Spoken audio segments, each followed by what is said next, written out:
warahmatullahi wabarakatuh, Bu Nur. Waalaikumsalam Pak Andri. Sehat, Bu? Alhamdulillah, seperti kelihatannya. Tetap semangat ya, nggih, Bu Nur. Waduh, kepala sekolah hebat. Pangapunten, Bu Nur, saya minta waktu sebentar, nggih, sekitar 10 menit nggih, untuk istilahnya saya ingin menggali praktik baik Ibu sebagai kepala sekolah, ngoten lah. Terutama ketika dihadapkan pada pengambilan keputusan. Nggih, mohon maaf, kegiatan ini saya rekam nggih, Bu. Ya, silakan, nggak apa-apa. Nggih, matur nuwun, Ibu. Nggih, langsung saja yang pertama nggih. Selama Ibu menjadi kepala SD 2 Salanegara nggih. Selama Ibu menjadi kepala sekolah di SD Negeri 2 Salanegara, apakah Ibu pernah menghadapi kasus di mana kasus itu merupakan dilema etika atau bujukan moral? Monggo, Ibu. Kalau secara itu sih nggak terlalu ini, tapi ya pernah menghadapi beberapa contoh soal adalah ketika pengambilan keputusan yang hubungannya dengan penempatan atau pembagian tugas guru, bisa juga seperti itu. Jadi selalu ada guru yang menginginkan tempat ini tetapi tidak ditempatkan di sini misalnya. Sedangkan kita menggunakan asas prioritas dan yang pasti adalah efektivitas juga. Kemudian juga ada masalah misalnya ada siswa yang seharusnya siswa itu sudah tidak bersekolah di sekolah umum, tetapi harusnya di SLB. Tetapi karena di sini tidak ada sekolah SLB atau jauh, otomatis kami tetap menerima siswa tersebut. Walaupun mungkin dalam nanti pelayanannya kurang maksimal itu. Nah, dari beberapa kasus tadi, menurut Ibu, itu termasuk yang dilema etika nopo bujukan moral, Ibu? Jadi 2 kasus tadi. Kalau bujukan moral sih bukan kayaknya sih. Jadi kalau untuk bujukan tidak sih. Jadi nggak ada yang sebenarnya semuanya sama-sama benar. Cuma kita harus memprioritaskan yang paling benar itu yang mana. Oke. Nah, lajeng, selama ini bagaimana Ibu menjalankan pengambilan keputusan di sekolah, terutama yang tadi keputusan yang benar-benar itu tadi, Bu? Yang pertama, saya menganalisis dulu persoalan tersebut. Kira-kira persoalan ini akan berdampak luas atau hanya berdampak ke sedikit saja. Kemudian setelah dianalisis, kami komunikasikan dengan teman-teman guru untuk mengatasi tersebut dan kami minta masukan juga. Nah, ketika dari teman-teman guru ternyata mungkin masih kurang, kami komunikasi juga dengan komite sekolah selaku mitra kepala sekolah dalam melaksanakan menjalankan roda di sekolah tersebut. Dan kita juga selalu melibatkan wali murid, ini hubungannya dengan untuk pengambilan keputusan yang berhubungan dengan kebijaksanaan sekolah, tapi ada hubungannya dengan kegiatan siswa. Gitu. Kemudian tadi kan berarti sudah termasuk langkah-langkah gitu, berarti mulai dari menganalisis, kemudian meminta pendapat ke berbagai pihak stakeholder lagi. Kemudian selama menjadi kepala sekolah itu, menurut Ibu hal efektif apa yang Ibu anggap itu dalam pengambilan keputusan itu sangat membantu, Bu? Yang pasti ketika ada suatu permasalahan atau bukan permasalahan misalnya, tapi bisa dianggap itu analisisnya dulu. Jadi kita menganalisis kelemahannya itu dan sebagainya, keuntungannya, kemudian kelebihannya, kerugiannya itu sudah dianalisis dulu, sehingga ketika mengambil keputusan tersebut dampak-dampak yang kurang baik itu bisa diminimalisir dan sudah bisa diantisipasi. Ada istilahnya ada plan A, plan B, plan C gitu. Jadi ketika A tidak berhasil, berarti kita ke B, tidak berhasil ke C. Yang penting dalam pengambilan keputusan tidak merugikan atau rugi tapi tidak terlalu banyak. Berarti harus punya tersebut. Gitu. Harus punya berbagai rencana gitu Bu setelah dianalisis itu gitu. Kemudian apa sih yang menjadi tantangan Bu? Yang menjadi tantangan atau mungkin ya kalau dikatakan hambatan sih bukan gitu. Tantangan gitu. Tantangan dalam pengambilan keputusan Bu. Kalau tantangannya itu biasanya kalau keputusan itu adalah keputusan yang sedikit kurang populer, itu mesti tantangannya banyak.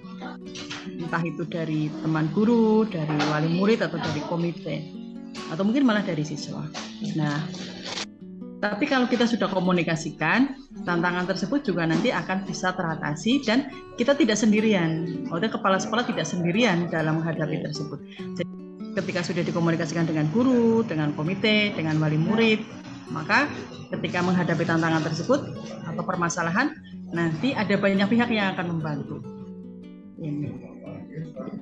Jadi mungkin yang menjadi tantangan selama ini terkait komunikasi gitu Bu, terkait mungkin ketidakselarasan apa nggih. Betul. Kemudian lah. Kemudian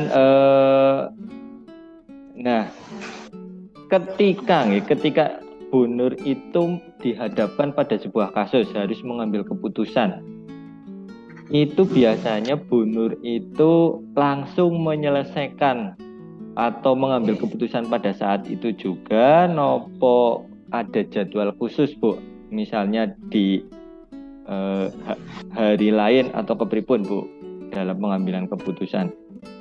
Oke.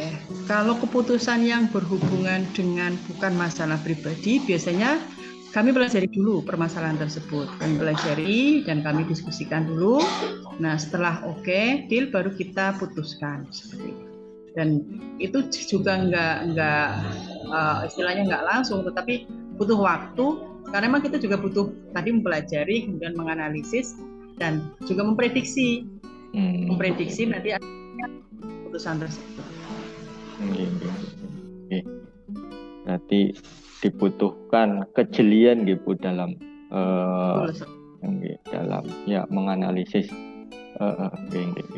Kemudian selama ini adakah mungkin orang atau hal apa yang sekiranya mempermudah atau membantu Ibu dalam mengambil sebuah keputusan Bu?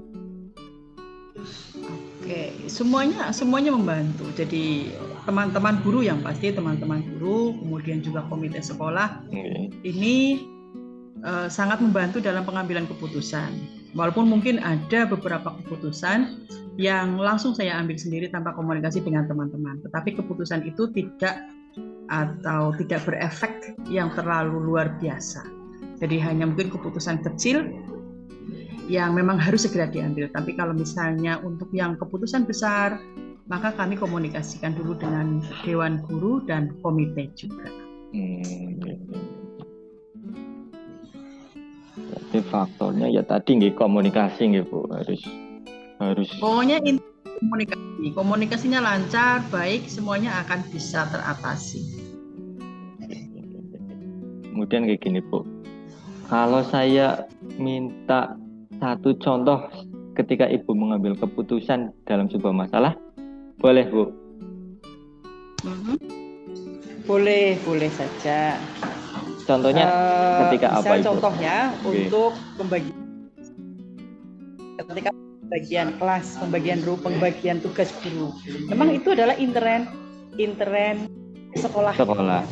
Tetapi guru itu juga bukan hanya milik sekolah, tapi guru juga milik wali murid, milik siswa. Sehingga kadang ada wali murid yang tidak terima nanti wali kelasnya ini diganti, ini dan sebagainya. Itu kami sampaikan sebelum jadi ada rapat wali murid kami sampaikan semuanya, kenapa harus guru A yang di kelas ini, kenapa harus guru B yang di sini dan semuanya.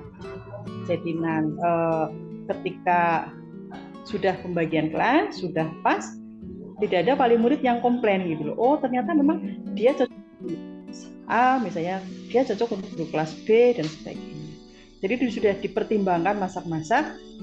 Jadi ketika penyampaiannya ke wali murid atau ke ini sudah bukan hanya asal menyebut, tetapi sudah ada pertimbangannya, keuntungannya apa, kemudian juga kelebihannya apa, efeknya apa ke siswa, seperti itu.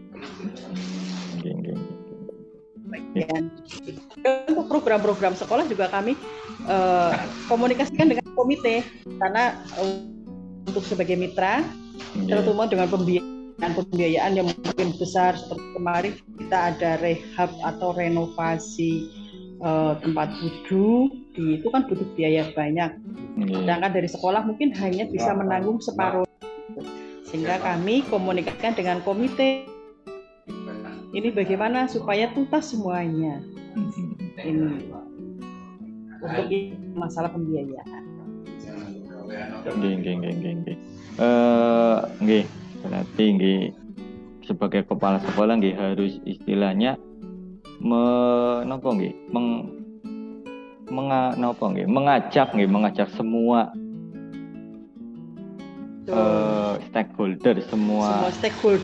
Nggih. Semua stakeholder yang ada di lingkungan sekolah. Nggih. Kemudian nggih Bu, dari hal-hal yang sudah Ibu sampaikan tadi nggih Bu, pembelajaran apa yang dapat Ibu petik dari pengalaman selama menjadi kepala sekolah, selama harus dihadapkan dengan keputusan-keputusan yang mungkin menjadi dilema, ngaten Bu. Pembelajarannya apa Bu? Ya mungkin bisa saya ambil juga ini Bu. Pokoknya intinya ketika kita menjadi atau diberi wewenang atau diberi mandat untuk menjadi pemimpin atau ketua, yang paling utama adalah komunikasi yang lancar. Komunikasi yang lancar dengan berbagai pihak, sehingga keputusan-keputusan yang diambil itu juga bukan keputusan sepihak, tetapi berdasarkan masukan-masukan dari mitra kerja kita, dari para stakeholder kalau di sekolahan. Pokoknya komunikasi yang lancar, dan yang pasti kita harus bersikap humble juga. Karena kalau kita komunikasi tapi dengan komunikasi yang kurang ramah juga tidak akan nyaman. Itu istilahnya dua hal yang selama ini Ibu pegang gitu. Harus komunikasi lancar, juga komunikasinya yang enak, tidak mendikten apa pun ya, walaupun sebagai pimpinan gitu. Tidak boleh mendikte. Nggih, matur nuwun Bu Nur atas waktunya. Ini juga ilmu yang bagi saya baru lagi, walaupun saya di sekolah juga sudah cukup lama. Karena tentang kepemimpinan, tentang manajemen, jujur saya belum ada apa-apa, belum ada bayangan, ngaten Bu. Nggih, terima kasih Bu Nur. Mohon maaf sudah mengganggu waktunya. Sukses selalu untuk Bu Nur. Amin. Sehat-sehat selalu Bu Nur. Terima kasih. Assalamualaikum warahmatullahi wabarakatuh. Waalaikumsalam warahmatullahi wabarakatuh.